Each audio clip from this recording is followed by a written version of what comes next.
Scenario: you've just been hired to be a game dev. Your job is to come up with ways to increase new player retention.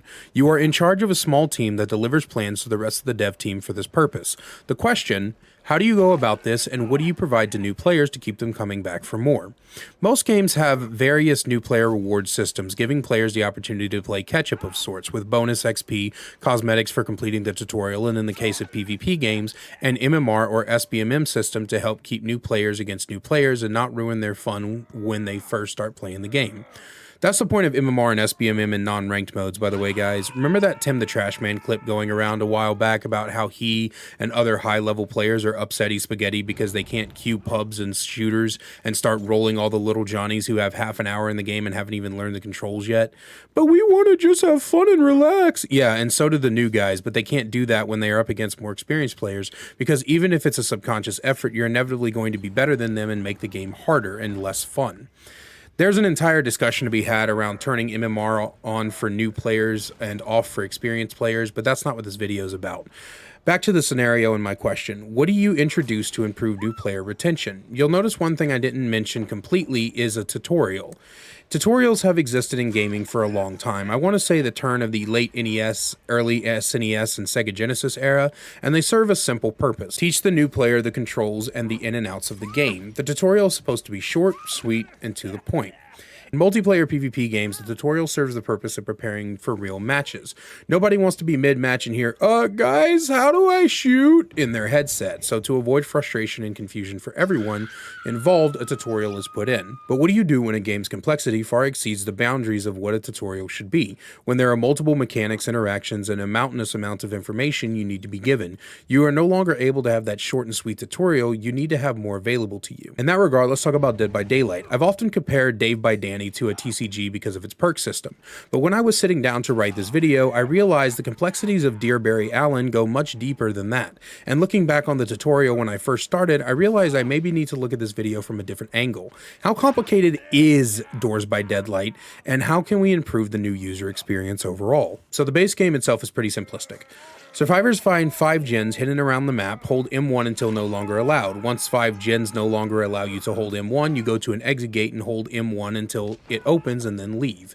If the killer shows up, you run force run until the killer either downs and hooks you or the killer loses you. For killers, patrol highlighted gens and stop survivors from holding M1 on said gens. Chase them and hit them to injure them, then down them and then hook them. 3 hooks equal dead, and game is over once either all the survivors are dead or some escape. Pretty easy stuff, but the actual reality is that there's so much more. So much that even while writing this video, I'm not sure where to start. The most supreme example would probably be the stupid amount of perks that change the fundamentals of the game and how it's run, but because there are so many, I'm going to avoid that for now and probably cover it last. Let's actually start with the amount of killers there are.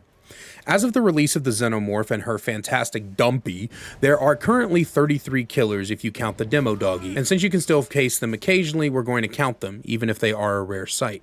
I mean, fuck, facing a Demogorgon is like finding a good joke in the Big Bang Theory, or a day where I turn down french fries with my hamburgers. I mean, sure, they exist, but how often will you come across them? So 33 killers means 33 sets of abilities you have to memorize, and not 33 abilities, 33 sets, because some killers have 2 abilities, or even 3. In fact, I have counted them for you. There are 48 total abilities in this game, and if you really want to split hairs and count each of the tiers of both Myers and Nemesis, then we are at 52. And then, if you want to really get down to it, some abilities have multiple effects within them, and you kind of start to see where this is a problem. Not just that, but if you want to get down to the nitty-gritty, killers have different speeds depending on who it is. Each and every one of these killers comes with a variety of different ways to play against them, but it gets even more complicated when you realize that some killers have add-ons that completely change the way they play and change your counterplay. For a simple example, let's look at Trapper. Normally, the counterplay to Trapper is to just look at the ground a bit when you're walking and disable traps you come across, but there's an eerie add-on called Bloody Coils where disabling traps injures you, and so now you have to instead weigh the decision of which traps are worth disabling and which ones aren't. So far, we have covered one aspect of Dead by Daylight and its complexity, and I'm sure more than a few people are already overwhelmed by the sheer numbers being mentioned and how many numbers I can't even mention because counting them all is just unrealistic. Even with just the number of killers and their add-ons, we are starting to see the issue at hand, but I want to hammer this point home, so let's cover 3 more complications. How about game mechanics? In the beginning, I mentioned the simple act of M1 gen or defend gen, but let's not forget how to find gens on certain maps, looping theory, the different types of tiles, pallets, how pallets work, the hidden mechanic of blocking 3 volts through a window while you're in chase, or even the base kit borrowed time. Hell, speaking of borrowed time, what about the status effects that show up when certain things happen? What's the difference? How do I know? Wait, actually, how long does a generator take to finish, or the exit gates take to open? How fast is a survivor compared to a killer? And Jesus fucking Christ, man, am I done? Can I list anymore? Dead by Daylight's core mechanics and the basis of its gameplay seem so simple on the surface, but many things are hidden in the background and never mentioned. You'd never know about most of them unless someone told you or you seeked out the information yourself. Most games have an in-game training area of sort that allow you to test things like numbers, but also most games tell you about mechanics you need to know, like window vault, or maybe the pallets being dropped on a killer stuns them. Hell, the in-game description for flashlights doesn't even tell you it blinds the killer. Behavior. What the fuck does light your way in the darkness or packs a lot of power actually fucking mean, bro? In the context of Dead by Daylight, nothing. It means nothing. When I first started the game and I got my retinas melted as killer for the first time, I had no idea what was going on because none of this is told to you. And I'm going to do a separate video on this, but can we please stop with the cryptic ambiguity when describing gameplay things behavior? I had to Google what increases the brightness of the flashlight even accomplishes. Turns out it's to speed up the blind time, by the way. Let's talk about maps for a second. An interesting thing about maps and their layouts is that they'd probably be relatively easy to memorize after a while, were it not for the fact that maps that exist in the same realm look incredibly similar, and this can throw people off sometimes. Especially some of the Cockwind and Asshole Wrecker's Haven maps that look nearly identical except for the different main area that isn't always stand out enough to notice when first loading in.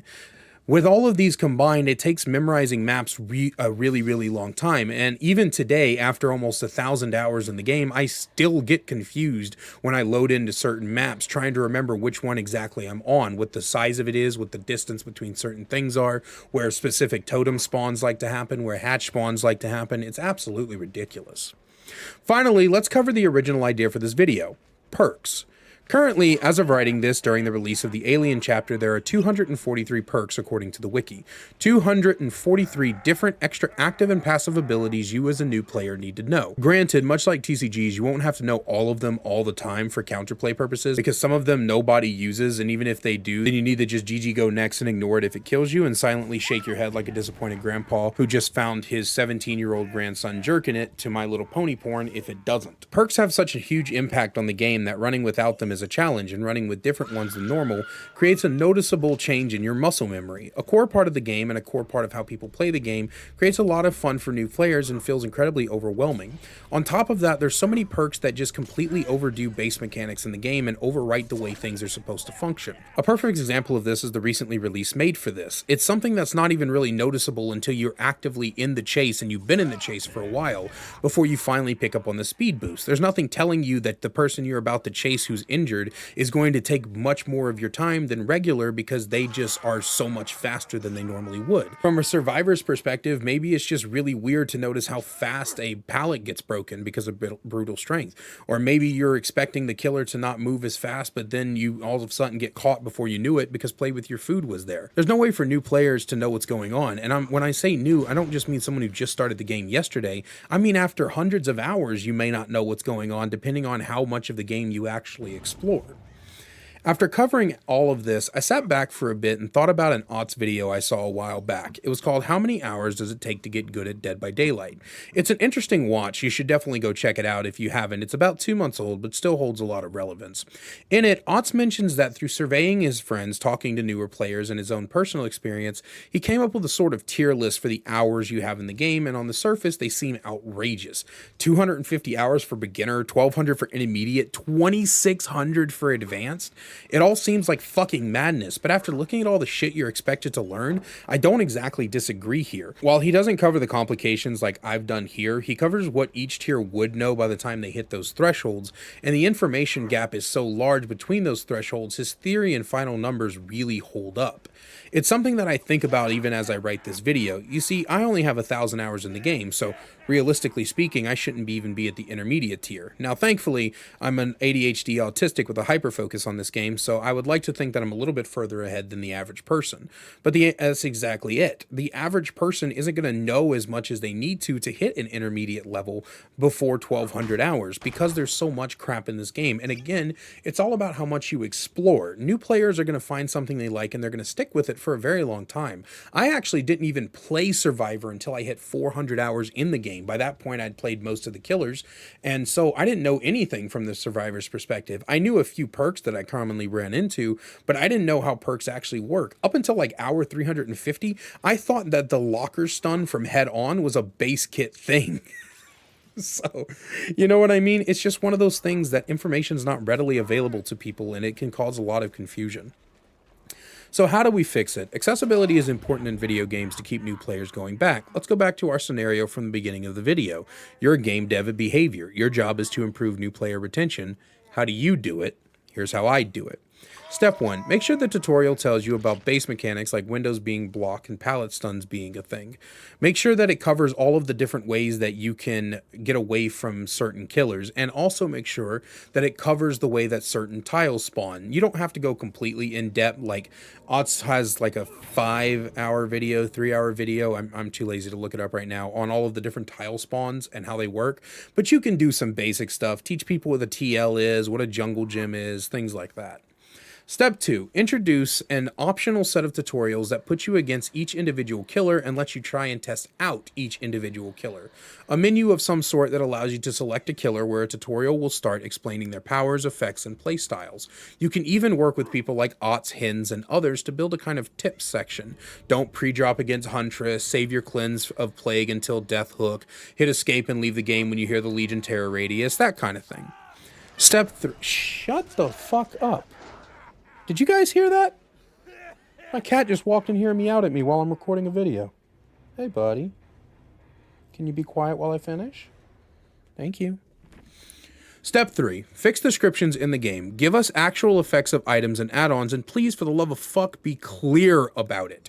No more of this ambiguous, increases the brightness of the bulb, take the glyph to a dangerous place, this will make you see better. You know, just tell us what it fucking does. Please, I'm begging you. Step 4, include some sort of glossary in a separate menu so people can look up killers, add-ons, perks, and more. Give it a decent search function, which might include effects, something that players can willingly access to learn more about the game. And step 5, and this is just a personal thing for me, give us the option to load into maps with no one else and add a third-person spectating mode to it.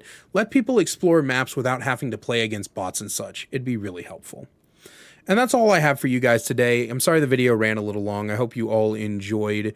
And hey, tell me what you think down below. I love you all so much, and I'll see you in the next one.